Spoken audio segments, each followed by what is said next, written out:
Bonjour et bienvenue. Dans cette vidéo, nous allons discuter des différences entre la stratégie d'ODA, aide publique au développement, du Japon et le financement dans le cadre de l'initiative Belt and Road de la Chine.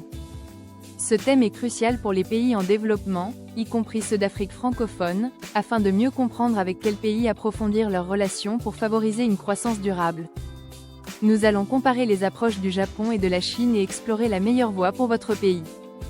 1. La stratégie de l'ODA du Japon: transparence et durabilité.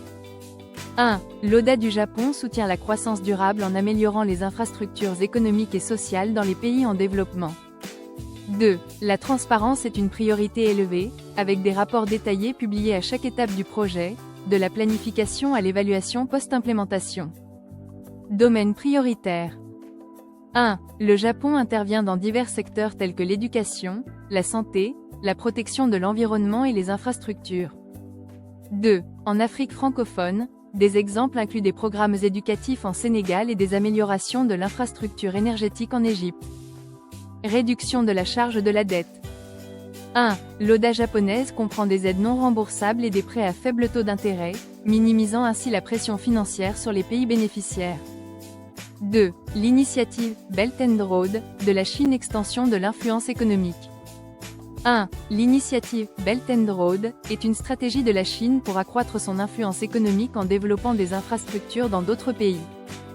2. La Chine investit principalement dans des projets d'infrastructures à grande échelle comme les ports et les chemins de fer en Asie, Afrique et au Moyen-Orient. Caractéristiques du financement. 1. La Chine propose souvent des prêts commerciaux à taux élevés, ce qui peut augmenter la charge financière pour les pays bénéficiaires. 2. La transparence des fonds est faible, et les conditions des contrats sont souvent non divulguées, ce qui soulève des préoccupations sur des emprunts à des conditions opaques. Les inconvénients de cette approche. 1. Certains pays, comme le Sri Lanka, ont rencontré des problèmes de dette, comme le montre le port de Hambantota, où le pays a eu du mal à rembourser, augmentant ainsi la dépendance envers la Chine. 3. L'impact sur l'Afrique francophone. Les avantages de l'ODA japonaise. 1. Le Japon respecte la souveraineté des pays bénéficiaires, et son modèle à faible coût est idéal pour établir des partenariats à long terme. 2. Par exemple, le Japon a soutenu des projets d'infrastructures routières en Côte d'Ivoire et la gestion des ressources en eau au Mali. Les avantages et risques de l'approche chinoise. 1. Les projets basés sur l'initiative Belt and Road peuvent apporter un développement économique rapide, en particulier avec les grands projets d'infrastructures qui créent de nouveaux emplois et opportunités commerciales.